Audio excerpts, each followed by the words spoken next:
السلام علیکم. آج کا ولاگ اور میں ہوں آپ کا ہوسٹ آفتاب اقبال.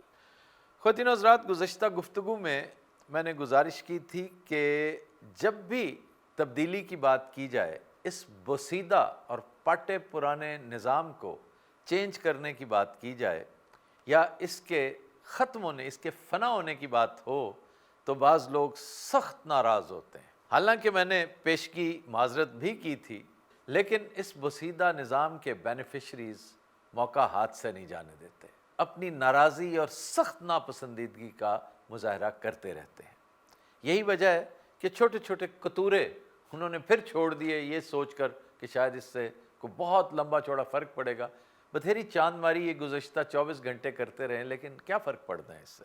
آپ جانتے ہیں ان کا بس نہیں چلتا.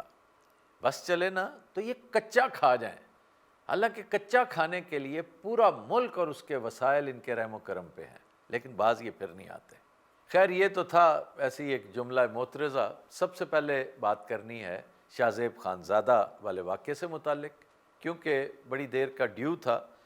گزشتہ ولاگ چونکہ انتہائی سنجیدہ موضوع پر تھا, اس لیے اس میں گنجائش نہیں نکلی.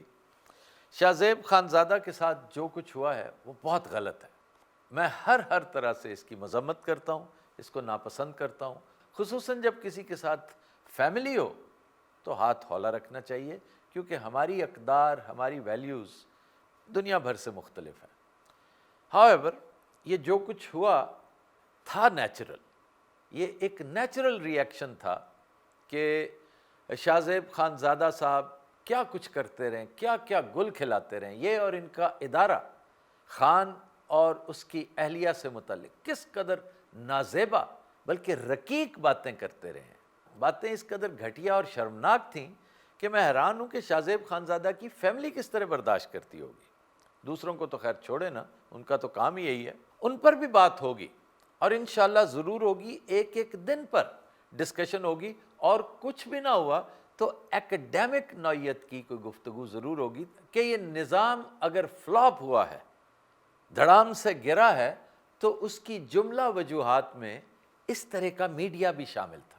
آل ان آل, میں اس واقعے کی, جیسے میں نے پہلے کہا, اور اس طرح کے دیگر واقعات کی مذمت کرتا ہوں. میں پسند نہیں کرتا, بھلے سے آپ لاکھ اختلاف کریں میرے ساتھ. پی ٹی آئی والے میری بات نہ مانیں, کیونکہ میری بات بائنڈنگ ہرگز نہیں ہے, میں اپنی اوپینین دے رہا ہوں. اور میں ہمیشہ کہتا ہوں کہ discussion should go on, dialogue continue کرتے رہنا چاہیے, ہر طرح کی اوپینین آتے جاتے رہنا چاہیے. ایون ان کا تصادم بھی, اوپینینز کا ٹکراؤ بھی صحت مند ہوتا ہے, اس سے سنتھسس کریٹ ہوتا ہے.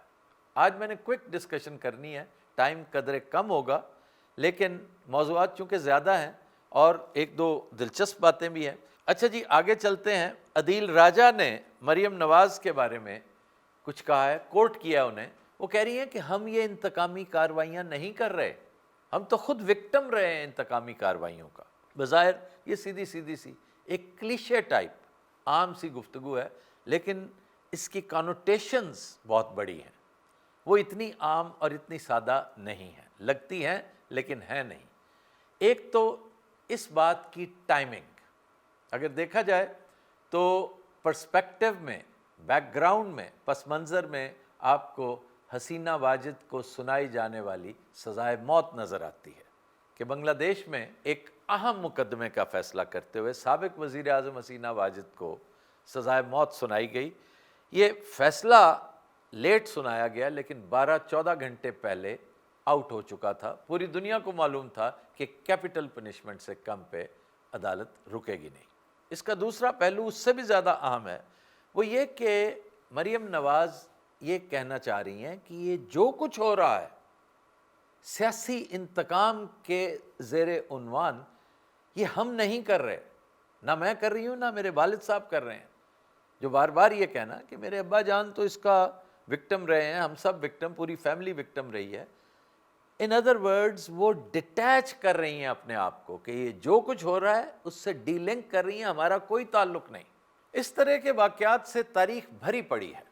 سیاسی انتقام ہو, قتل عام ہو, الٹیمیٹلی اس کا منطقی انجام یہی ہوتا ہے. میری اینٹونیٹ ایک بہت بڑا کیریکٹر فرینچ ریولوشن کا, اس کی گلوٹین کا واقعہ ہمیشہ کوٹ کیا جاتا ہے.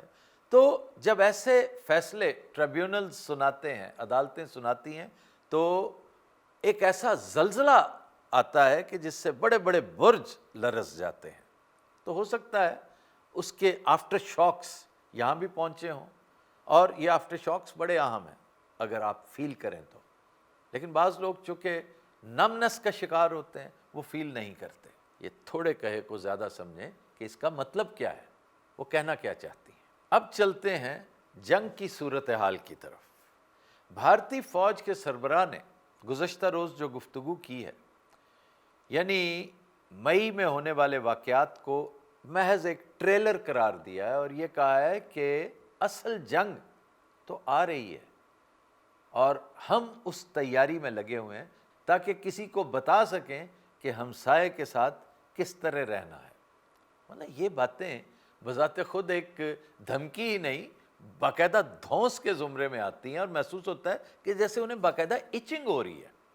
اور یہ ایچنگ محض انہیں نہیں ہو رہی، بے شمار اور حکومتی شخصیات، سرکاری عمال اس طرح کے نظریات اور خیالات کا اظہار کر چکے ہیں، اور اس ایچنگ کو یعنی خارش کو، یا پنجابی میں کہتے ہیں کھرک کو، ختم کرنے کے لیے کچھ بھی کر سکتے ہیں۔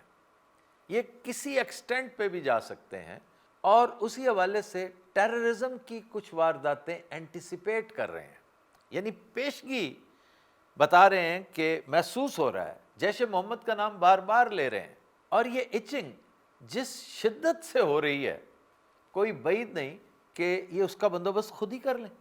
امید ہے آپ سمجھ گئے ہوں گے۔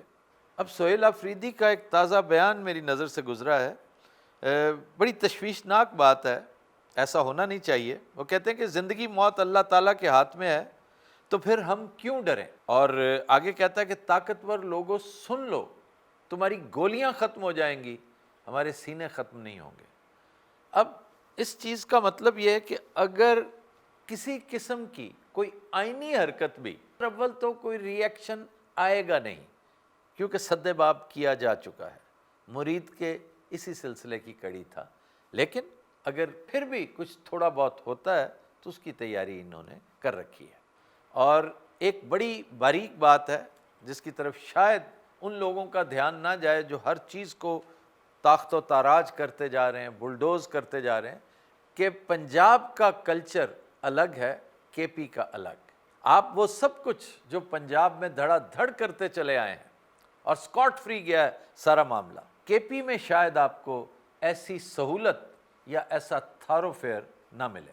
اور اس حوالے سے زیادہ اہم بات یہ ہے کہ یہ واردات بڑی ہی نہیں، انتہائی سنگین بھی ہو سکتی ہے، جس کے دور رس نتائج برآمد ہوں۔ ویسے تو میں نے کئی بار کہہ رکھا ہے کہ اپنی نگاہیں مغرب پر مرکوز رکھیں، اور جب میں مغرب کہتا ہوں خصوصاً کے پی کے اوپر، کچھ نہ کچھ وہاں پر ہو رہا ہے، کچھ نہ کچھ کھچڑی پک رہی ہے، کچھ ڈیولپمنٹ کسی بھی وقت سامنے آ سکتی ہے، اور حالات اس تیزی سے بدل رہے ہیں، دنیا تغیرات کو ایکسپیرینس کر رہی ہے، اور پھر دیگر تبدیلیاں بھی رونما ہو رہی ہیں۔ ابراہیمی معاہدے کے پرسپیکٹو میں بہت کچھ ہم ایک عرصے سے سن رہے ہیں۔